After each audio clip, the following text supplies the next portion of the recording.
असम और पश्चिम बंगाल में आज हो रहे चुनाव में जगह जगह से हिंसा की खबरें भी आ रही है। मतदान शुरू होती ही बर्धमान, पश्चिम मिदनापुर और बांकुड़ा में हिंसा की खबरें आई है। बांकुड़ा में पुलिस ने 2 क्रूड बम भी बरामद किए हैं।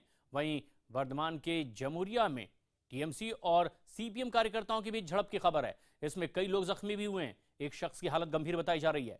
पश्चिमी मिदनापुर में भी हिंसा के बाद कई लोग जख्मी हो गए हैं।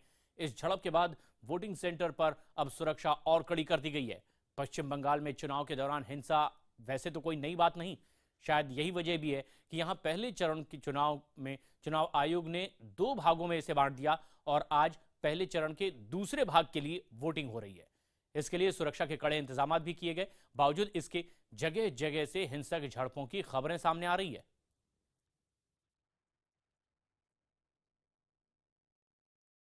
पश्चिम बंगाल की कुछ हिंसक झड़पों के अलावा बाकी जगहों पर भी मतदान शांतिपूर्ण हो रहा है और पश्चिम बंगाल में पहले चरण के दूसरे भाग और असम में आज आखिरी चरण का मतदान हो रहा है। आज असम की 61 सीटों और पश्चिम बंगाल की 31 सीटों के लिए वोट डाले जा रहे हैं।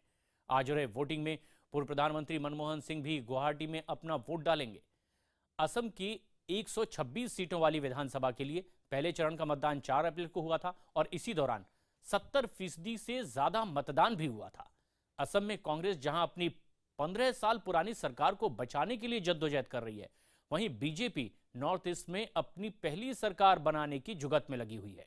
पश्चिम बंगाल में आज करीब 70 लाख मतदाता अपने मताधिकार का इस्तेमाल कर रहे हैं, तो वहीं असम में करीब 1 करोड़ मतदाता मतदान में हिस्सा ले रहे हैं। देखिए, हर आदमी को एक तो ये हम पहले ये कहेंगे कि ये फेस्टिवल ऐसा है, सारे जाति धर्म से सबसे ऊपर अपने मुल्क का, मैं समझता हूँ एक गणतांत्रिक जो सिस्टम है उसका सबसे बड़ा ईद का दिन है, या दिवाली का दिन है या पूजा का दिन है। इससे बड़ा ईद नहीं हो सकता।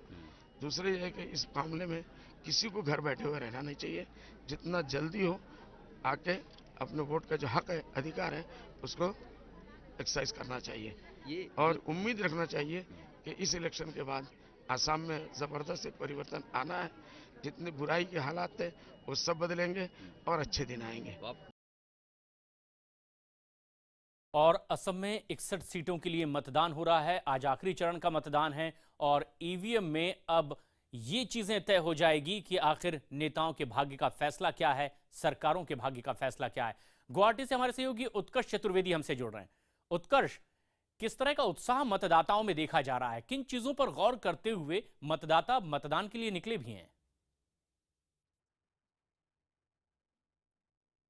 बिल्कुल प्रशांत, गुवाहाटी की है और या असम की इन पूरी 61 सीटों की बात की जाए तो काफी तादाद में मतदाता बाहर निकले हैं। 10 बजे के आसपास ही करीब 23% वोटिंग का अनुमान लगाया जा रहा है, तो इससे आप ये मान सकते हैं कि काफी ज्यादा संख्या में मतदाता घरों से बाहर निकल रहे हैं। और हमने सुबह जब कुछ मतदाताओं से बात की थी तो उनका यही कहना है कि विकास, रोजगार और 15 सालों में जिस तरीके से भी काम हुआ है वो सारी चीजें उनके ध्यान में हैं। वो ये सोच समझ कर ही अपना वोट देने जा रहे हैं कि सरकार ने जो कुछ किया है वो ठीक है या उन्हें उससे बेहतर की जरूरत है।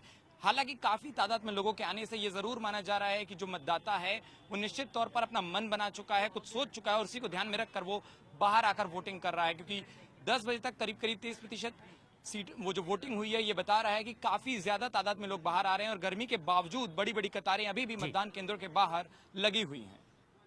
इससे पहले चरण में जो मतदान हुआ है, 70% का मतदान इसमें हुआ। एक बड़ा उत्साह यहां पर मतदाताओं में देखा जा रहा है। क्या कुछ ऐसी चीजें हैं जो इसके लिए कारण में भी अब के तौर पर देखी जा रही है? बिल्कुल प्रशांत, असम की अगर बात करें तो पिछली बार से ज्यादा मतदान हुआ है और जहां तक कि अभी तक का जिस तरीके का रुझान अगर दूसरे चरण का बात करें तो ये पहले चरण से भी बेहतर दिखाई दे रहा है। पहले चरण में 10 बजे तक करीब 18% मतदान हुआ था, दूसरे चरण में 10 बजे तक करीब 23% मतदान हो चुका है। तो जो कारण की आप बात कर रहे हैं, जितने भी युवा हैं उनका कहना है कि वो सरकार, ऐसी सरकार चाहते हैं इस बार जो कि उनके अनुसार हो, जो वो मुद्दे सोच रहे हैं उसके हिसाब से हो, और इन्हीं बातों को ध्यान में रखकर वो वोट डालने आगे आ रहे हैं। शुक्रिया उत्कर्ष आपका इस पूरी जानकारी के लिए। तो बड़ी तादाद में असम में भी मतदान के लिए लोग मतदान केंद्रों पर पहुंच रहे हैं।